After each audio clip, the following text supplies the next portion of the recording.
You pay for a burger, but the biggest payday can come from rent, not fries. McDonald's sells food on the surface. Underneath, it can act like a toll booth on prime locations. McDonald's operates about 44,000 restaurants across 100-plus countries.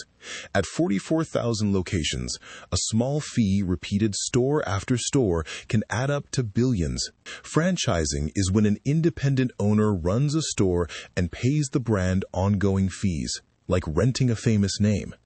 This franchising model covers about 95% of locations, around 19 out of 20, so corporate rarely runs the kitchen. A royalty is a small percentage of sales paid for using a brand, like paying a license every time you sell.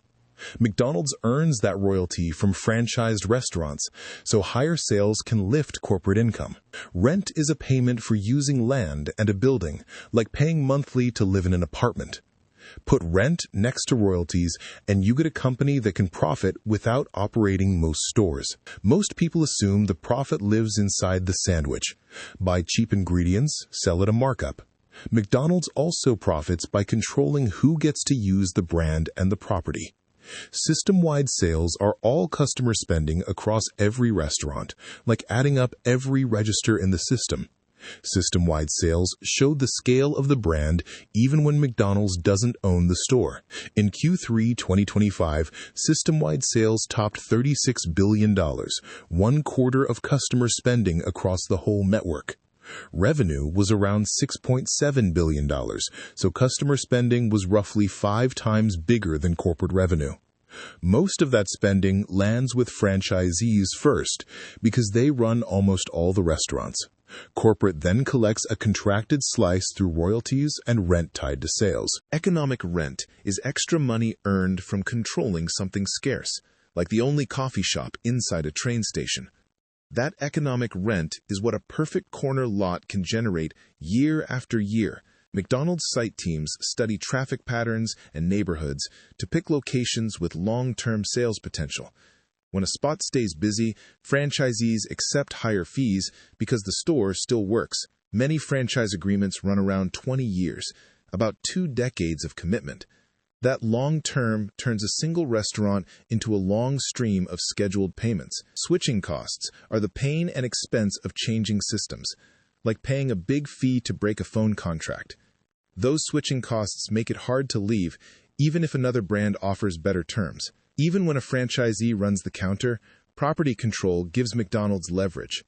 If standards slip, the company can enforce changes through contracts and the right to end the relationship. A line often linked to early executive Harry Sonneborn says McDonald's is really in real estate.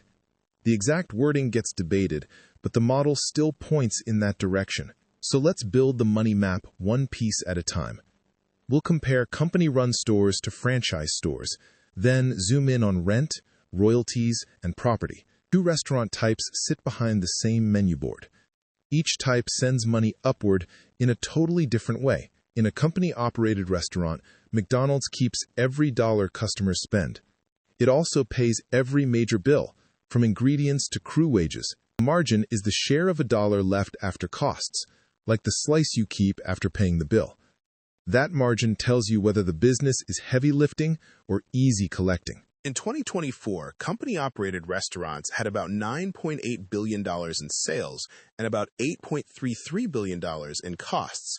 About $1.45 billion remained, roughly a 15% margin, or about 15 cents per sales dollar. Operating income is profit before interest and taxes, like earnings before the bank and government show up.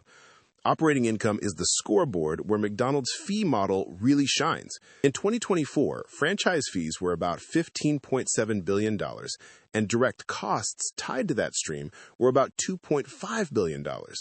That leaves roughly $13.2 billion of operating income, an 84% margin, or about 84 cents per fee dollar. When you stack those profits together, franchising supplies around 90% of operating income, about 9 out of $10. Company stores add a much smaller slice, even though they're where the food is cooked. This is the weird part of the story. Sales volume and profit aren't the same thing. Fee income can be smaller in raw dollars and still carry most of the profit. Many franchisees operate around a 10 to 15% profit margin after paying fees and expenses. That's about 10 to 15 cents per dollar, so a cost spike can erase the cushion fast. In the U.S., royalties are often around 4 to 5% of sales, and rent can run about 8.5 to 15% depending on the site. At the high end, that's close to 1 out of 5 sales dollars flowing to McDonald's before the franchisee counts profit.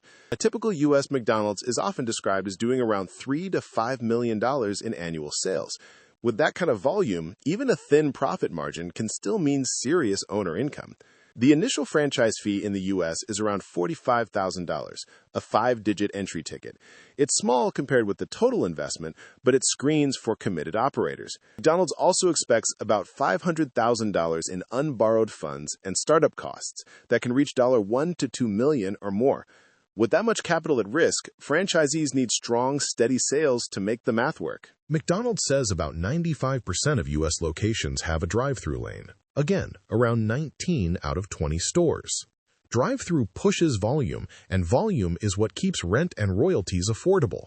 Royalties usually rise when sales rise because they're tied to the register total. So a stronger month for the restaurant can automatically become a stronger month for corporate. Rent is tied to the site, not the menu, and it can exist even if the burger changes. When McDonald's controls the land or building, it can charge rent like a landlord. Percentage rent is rent that increases when sales increase, like tipping your landlord based on your paycheck. Percentage rent lets McDonald's participate directly in a store's upside. Minimum rent is a required floor payment even when sales drop, like a phone plan you pay even if you don't call.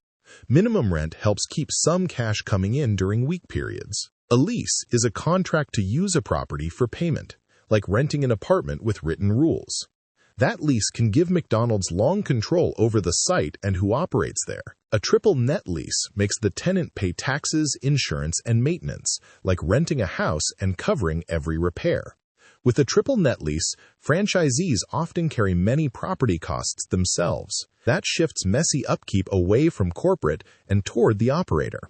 Meanwhile, rent and royalties can keep flowing with relatively low direct costs. Inflation is when prices rise over time, like the same groceries costing more next year. With inflation, menu prices can rise, and sales-based fees rise in dollar terms too. Fees are usually based on sales, not the franchisee's profit. So when wages or food costs jump, the franchisee feels it first, even if corporate collections stay steady. Contracts let McDonald's enforce standards from equipment to service routines. Franchisees can negotiate at the edges, but the system rules tend to stay firm. Many agreements can push rent upward over time, especially when sales rise. That creates pressure. The store must keep improving just to stay in place. When franchisees sell more, corporate collects more, and corporate can reinvest to drive demand. The loop rewards growth, but it also makes everyone sensitive to traffic trends. There's a limit to fee extraction. If franchisees can't earn enough after rent and royalties, stores stop investing and the brand quality can slip. In 2020, McDonald's disclosed about $1 billion of rent and royalties were deferred, pushed to later, to help franchisees through the shock. A billion-dollar delay shows both the size of the pipeline and how much it depends on operator survival. McDonald's often frames the system as a three-legged stool: the company, franchisees, and suppliers.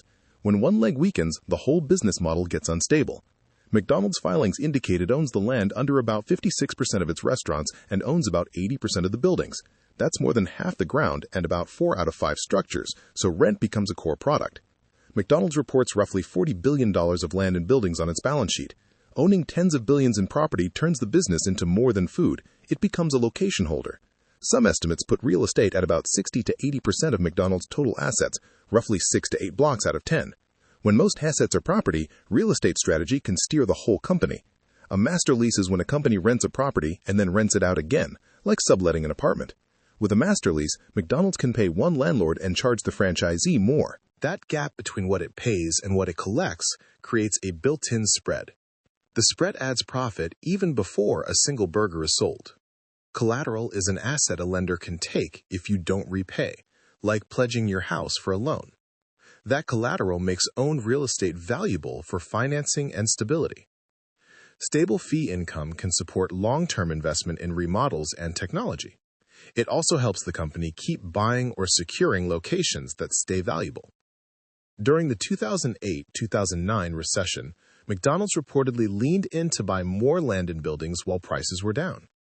Buying in a downturn can lock in better sites before the next recovery. Competitors can imitate menus, but they can't easily replace a corner lot that's already controlled. In fast food, location is a physical barrier to entry. A REIT is a company designed to own rent-producing real estate, like a landlord you can buy shares in. Investors have floated REIT-style ideas for McDonald's real estate in the past. McDonald's has resisted separating the property from the operating system. Keeping both together preserves control over sites and over franchisee behavior. Some analysts have floated real estate valuations of $100 billion or more if the portfolio were separated. Treat it as an estimate, but it signals how much hidden weight sits in the land. Cap rate is yearly rent divided by property value, like judging a rental house by its annual rent. At a 6% cap rate, about 6 out of every 100, one analysis suggested a value around $120 billion. Strong sales support rent, and rent supports property value, creating a reinforcing loop. Over time, the best locations become even harder for rivals to copy. Globally, more than 65% of McDonald's restaurants have drive-through lanes, about 2 out of 3. That design keeps the business tied to convenient real estate that can handle heavy traffic. Refranchising means selling company-run stores to franchisees while keeping the right to collect fees, like selling the shop but keeping a cut. Refranchising moved the mix from about 81% franchised to about 93% by 2019 and roughly 95% by 2025. When a store shifts from company-run to franchised, corporate stops booking the whole burger sale as revenue. But corporate can earn more profit because fee income has far lower direct costs. From 2014 to 2023, revenue slipped from about $27.4 billion to about $25.5 billion. Over the same span, net income rose from about $4.7 billion to about $8.5 billion, almost doubling despite lower revenue. Net margin is the share of revenue left after every expense, like what you keep after every bill is paid. Net margin went from about 17% in 2014 to about 33% in 2023, roughly from $1.06 to $1.03. Operating margin is operating profit divided by revenue, like judging a store by profit per sales dollar. Operating margin rose from about 31% in 2014 to about 45% in 2023, meaning almost half of each revenue dollar became operating profit. In 2014, about 67% of revenue came from company-run restaurant sales, while about 33% came from franchise fees. By 2023, fees were closer to 60% of revenue, about $3 out of 5, showing the pivot toward the landlord lane. Fees arrive in repeatable cycles, backed by contracts and thousands of operators. That stability is a major reason McDonald's earnings can feel less volatile than a pure restaurant chain. Franchisees invest effort and money to lift sales because their profit depends on volume. When sales rise, rent and royalties rise too, so corporate benefits from the same push. Corporate can reinvest fee income into marketing, tech, and new store openings that drive traffic.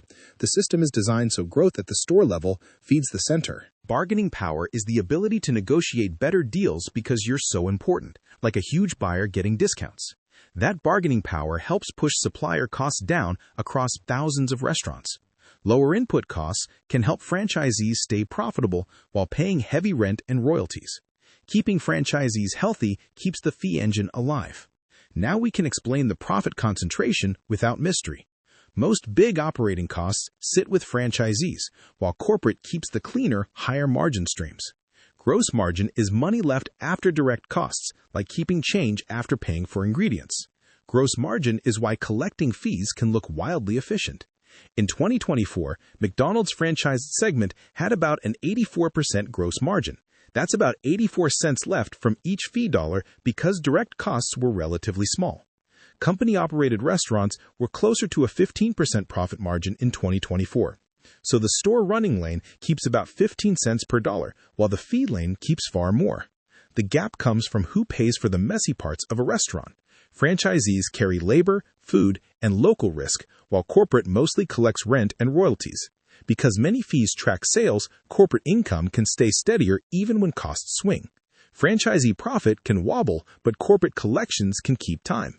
Minimum rent clauses can put a floor under cash flow during slow periods.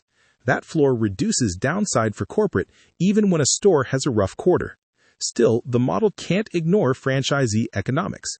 If too many operators can't earn enough, the system loses its base and corporate fees eventually suffer. That's why upgrades and remodeling plans can create friction.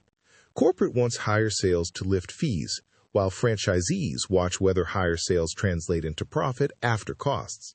So what could truly break the machine? Most threats hit franchisees first, then echo upward into rent, royalties, and property values. A cost squeeze happens when wages and food prices climb faster than menu prices. Fees still take a cut of sales, so franchisees can get squeezed even if corporate numbers look calm. Interest rates are the price of borrowing money, like paying rent on a bank's cash. High interest rates make financing new stores and remodels harder for franchisees. Some filings put a new U.S. restaurant around $4 million to build before it sells a single meal. With a multi-million-dollar ticket, higher borrowing costs can slow expansion and upgrades. Joint employer means two companies share responsibility for workers, like two bosses for one job. If rules shift toward joint employer status, more labor costs and legal risk could move toward corporate. Another risk is changing how people buy food. More delivery and fewer drive-through trips in some areas. If traffic patterns shift, some sites lose the edge that made their rent sustainable. Even the best contracts can't force customers to show up.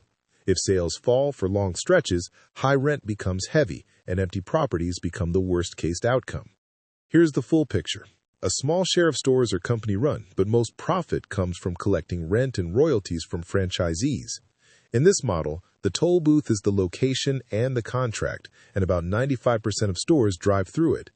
The food brings traffic, but the property and fees decide where profit lands. Once you see that, McDonald's stops looking like just fast food and starts looking like a global rent and license machine.